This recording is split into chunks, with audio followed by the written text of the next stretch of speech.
Wanted to take this opportunity to sit down with Aaron and talk about his new role as CEO of Enerfab. Before we get too far along in that though, let's have a safety message. Aaron, what's safety mean to you? Sure. So, as you think about safety in our safety journey, I think about what it means to me. And what it means to me, it's safety is personal. And I think if you look at how decisions that are made along the way could impact that individual, the individual's families, the coworkers, making sure that they understand how personal that is and what the impact to lives around them could be by making a great decision, the decision to stop and think before we act, as well as looking at it from a perspective of how will this impact the group, myself, my family. So I want to leave us with that, as keep that in mind as we move forward. Fantastic. How about, we've also elevated quality to be, one of those forefront type of a planning, thinking processes too. What's quality mean in your mind? Well, again, just like the safety journey, I think we've continued to evolve our mindset around quality.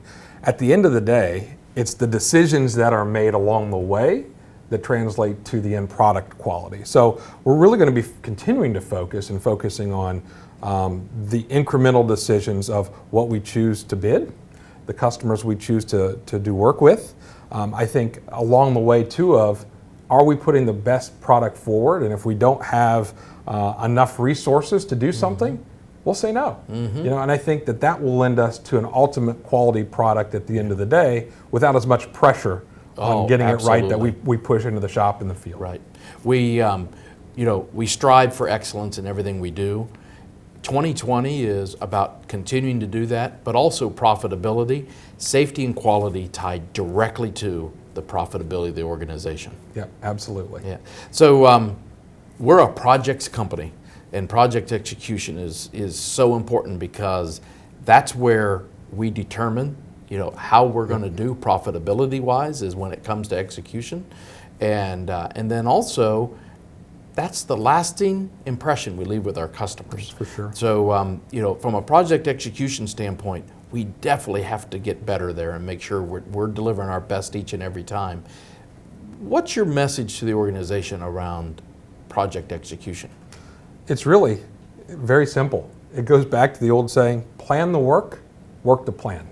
And if we can do that and everybody is held accountable to being part of the team, right, and not just saying, well, that's not my job, I think we're going to go a long way, that we can collaborate and pick each other up along the way to identify opportunities as well as challenges. Right. I spent a lot of time, helping the organization get to know a little bit about me, and I think it's important for you to also, give them some information about your journey. Sure. And you and I started in a very similar way as co-ops from the University of Cincinnati. So tell me your story. Sure. So I started as a co-op in 1993 from University of Cincinnati as well, and I think that was about the same time you started as a full-time employee. It was. Which I think it might have opened up the co-op slot that I got. So working with several of folks around here that are still with us that were co-ops as well. So very similar start to the story, continuing the journey of around sales and strategy and business development. Had an operational role and ran a mechanical and piping division. I do remember that. And the Dominican Republic office we used to have. Oh, if sure. You could remember that as well. Yeah. So really had an entrepreneurial path at Enerfab, and want to continue to do that in this role and continue to look at those opportunities for organic growth as well as investment. Yeah, you've had that nice balance of that, strategic, entrepreneurial side as well as the operational side, and I think that'd be very valuable, in your new role as CEO and helping the organization be successful with that. Yeah, great. The other thing is, I think Christy is your high school sweetheart, and Amy is likewise with me, and I know you have two boys. How are they doing? Yeah, they're doing great. So Parker's my oldest. He's a senior in high school. We'll be going away to college next year and studying high performance motorsports. And oh, wow. He's a real car guy, kind of a gearhead, but looking forward to see how his journey continues. And then Preston is a sophomore. and both go to Sycamore High School, and he is diving on the diving team for the varsity at Sycamore, and really enjoys that, and coaches gymnastics for kids from 2nd grade through 5th grade. So, that's so awesome. yeah, so he's really kind of coming into his own, not just athletically, but just kind of growing up as well. Yeah. So time definitely flies. You're right. I have to say, we have a fantastic leadership team at Enerfab. With you now in the CEO role, but from a leadership standpoint in other areas of the business, not only at the executive level, but at the business level, there's a solid team in place, and I know under your leadership, we're going to continue to see great things.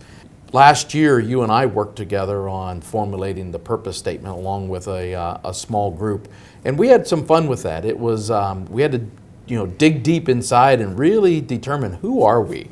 And what we came out of those meetings with is, Enerfab embraces the hard work that makes life better, and I know you were very passionate about that. Yeah, absolutely. So why don't you talk a little bit? Yeah. Give me what you think about when you when you think about hard work. Hard work is not just about the work that our people do in the shops, the field, and in our maintenance projects, but it's really about the pursuit. Understanding what we need to do to win the work and all the things that go into that. What we need to do to build the work, and making sure that we collect and we set the stage right for really what needs to get done. Right. But there's hard work all along the way, and I think that touches every aspect of a project. But then you look at the environments that our work gets done in. And these refineries, the chemical plants, the power plants, the food and beverage facilities, each one of those have different nuances that are really hard-working environments. But at the end of the day, the products that we put out touch the lives of all of our different our employees and our customers. Absolutely.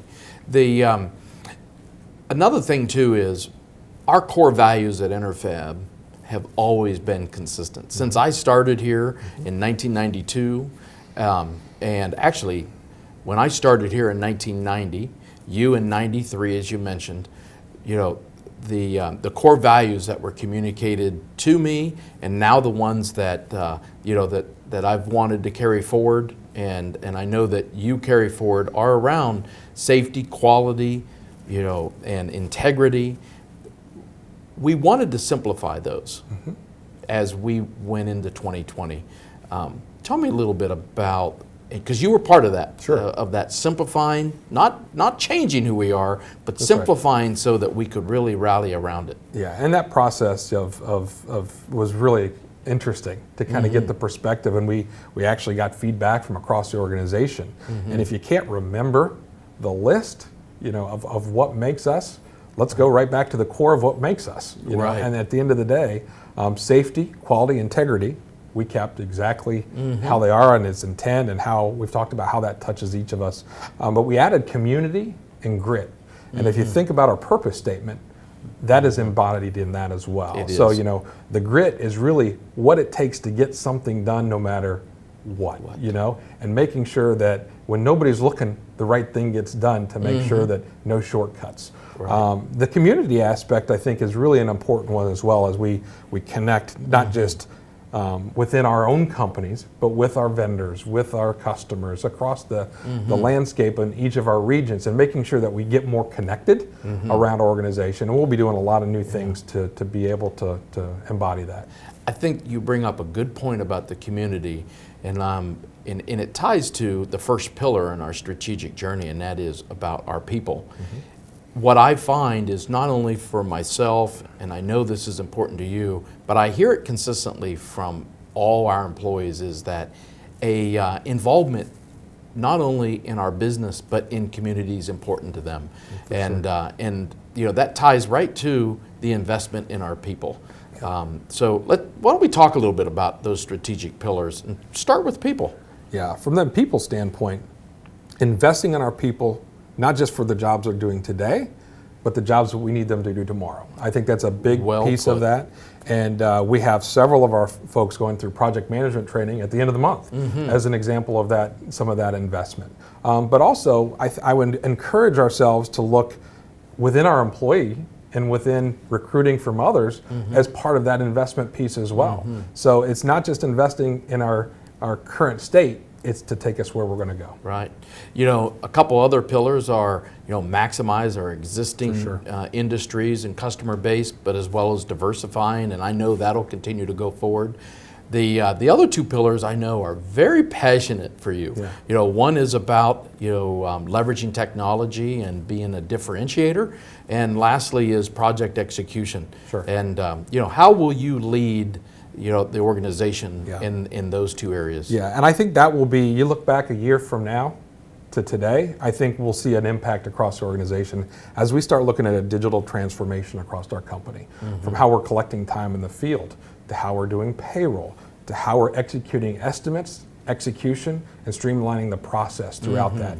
So really embedding the work processes we have with technology and things, looking at things that are out there, you know, that we can utilize to make us better, safer, and more effective for our customers.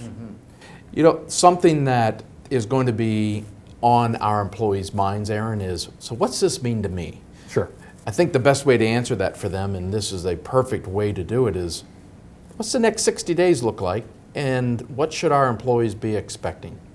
Yeah, at the end of the day, you're going to be seeing me travel to all of our regional offices, to as many job sites as possible, to getting to the work and understanding what my perception is of where we are versus our employees' perception of where we are in our journey as Enerfab.